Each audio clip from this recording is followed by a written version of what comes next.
restaurant called Chelsea's Kitchen.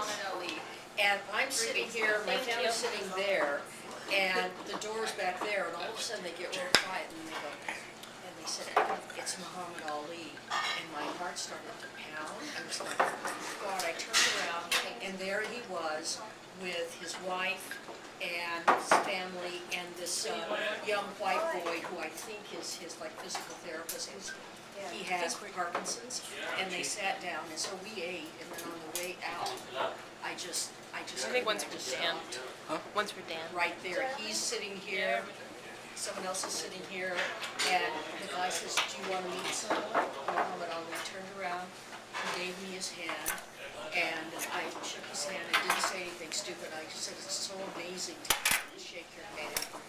And then I leaned down and kissed him on the head. That's the best. And then he punched me. And you know, the wife tore my hair out. and his wife was there, and I said, I'm sorry. She said, I understand.